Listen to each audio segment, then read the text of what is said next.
E aí, vamos falar um pouquinho de filosofia hoje?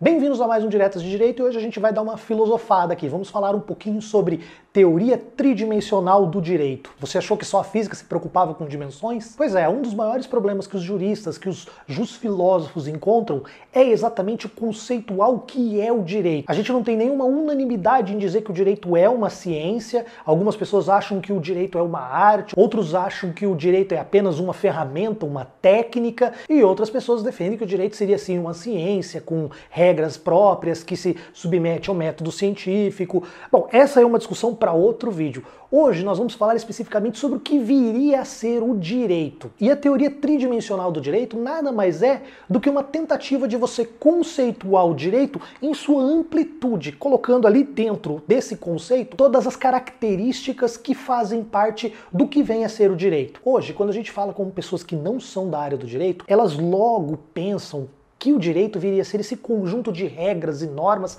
hierarquizadas que nós temos. Embora o ordenamento jurídico, esse conjunto de leis, faça parte do direito, o direito ele é um pouco mais do que isso. Essa é uma impressão que a gente tem muito em razão da questão da normatividade da lei e também em decorrência da positivação de muitos códigos e de muitas regras jurídicas, que faz com que as pessoas acabem pensando que o direito seria nada mais, nada menos do que esse conjunto de leis. Mais recentemente, principalmente com os estudos da questão da sociologia, o direito passou a ser compreendido como um fato, como um fenômeno social, como algo que molda ou que vem a ser moldado por elementos constitutivos de uma sociedade. Muitas vezes uma constituição nada mais é do que uma materialização, uma normatização de fatos e desejos sociais que já existiam naquela sociedade. Outras vezes, elementos que existem na sociedade, como por exemplo, uma grande incidência de determinado tipo de crime,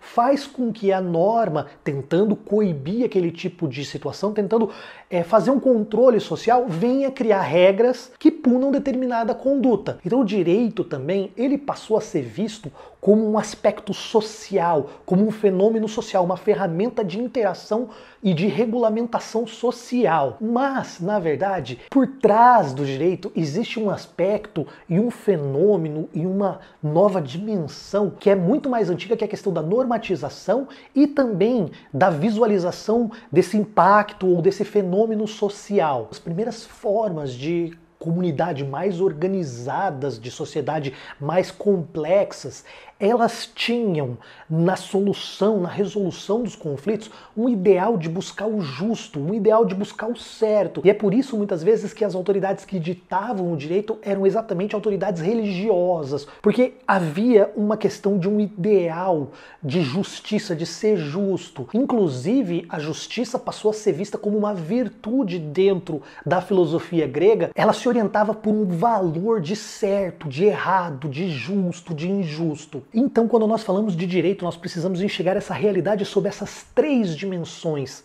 O direito, ele é um valor, o direito, ele é uma norma e o direito também é um fato social. Esses três elementos, eles não se dissociam, eles estão sempre presentes dentro do conceito amplo de direito. Essa questão da tridimensionalidade do direito, ela já foi abordada por diversos filósofos, mas muitos deles, às vezes, não colocavam obrigatoriamente sempre esses três elementos dentro da questão do conceito do direito. Eles, às vezes, olhavam a norma como uma norma que contém também um fato social, contém um valor. Às vezes, eles olhavam para um fato social e falavam, esse fato social vai determinar uma norma, mas, às vezes, não tem uma questão de um valor. Só que Miguel Reale, que foi um jusfilósofo, um jurista brasileiro, ele aprofundou o estudo, ele olhou todas essas questões das teorias que já haviam sido editadas da tridimensionalidade do direito e ele compilou e aperfeiçoou e ele chegou a uma conclusão que você nunca pode excluir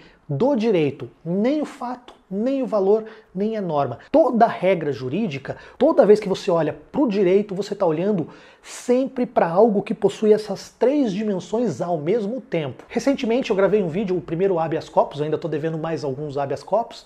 Eu falei com o professor Rafael Calegari, que é professor de Direito Constitucional, e ele falou um pouquinho sobre o fenômeno da mutação constitucional. E esse fenômeno da mutação constitucional, embora Miguel Reale nem tenha falado dele, é um bom exemplo que a gente tem para analisar essa questão de como uma regra jurídica sempre está imbuída desses três elementos. Um caso que a gente teve, por exemplo, de mutação constitucional, que foi um entendimento diferente, às vezes, do que está escrito na própria regra, foi a questão da união homoafetiva, do casamento entre pessoas do mesmo sexo. Embora a Constituição diga que o casamento seria uma união entre um homem e uma mulher, o STF entendeu que aquele artigo também abarcaria a questão do casal de pessoas do mesmo sexo. Ela fez uma mutação constitucional, ela passou a compreender e entender uma norma até diferente do que ela está escrito, em razão de uma mudança no status social e também de uma nova visão da questão valorativa dessa regra. Se você olhar, muitas regras, elas tinham uma determinada interpretação em determinado tempo, e com o passar do tempo, sem você precisar modificar o texto, o teor daquela lei, as pessoas, os juristas, os juízes, eles passaram a compreender ou modificar o sentido com o qual elas interpretam aquela regra em função da mudança do status social ou do próprio valor, do que é mais ético, do que é mais moral para aquele momento que a pessoa está analisando aquela regra. Apenas para ficar um pouco mais didático, né, Miguel Reale ele aborda a questão da tridimensionalidade específica e da tridimensionalidade genérica. O fato dentro da tridimensionalidade específica, ela guarda relação com a eficácia de uma lei. Como aquela lei pode ser eficiente e moldar ou transformar o status, a questão da sociedade, o fato social dela. O valor, ela está ligado à ideia do fundamento daquela lei. Qual que é o objetivo? Na verdade, não é qual tanto o objetivo, é o porquê daquele objetivo. Qual é o valor que a gente busca promover com aquela regra. Já a questão da norma, ela está mais ligado à vigência, se aquela lei ela é produzida de uma forma que ela pode valer, ela pode emanar seus efeitos de acordo com todo o ordenamento jurídico. Dessa forma, o fato e a eficácia, elas estão ligadas ao quê? Ao sociologismo jurídico. Já o valor e o fundamento estão ligados ao quê? Ao moralismo jurídico, uma questão mais ética, uma questão de valores. E, por fim, a norma está ligada à vigência e está ligada ao quê? Ao normativismo abstrato. Miguel Reale ainda diz uma coisa muito interessante, ele diz que as normas, as leis, elas não são todo o fenômeno jurídico, ela é apenas o ponto culminante de todo o fenômeno jurídico, porque antes de uma norma ser criada, existe uma avaliação social e existe um fundamento do porquê que aquela lei está sendo criada. Resumidamente é isso, o direito ele é fato, valor e norma. Ele é um fenômeno em que essas três dimensões andam de mãos dadas, interlaçadas e que você não pode dissociar uma das outras.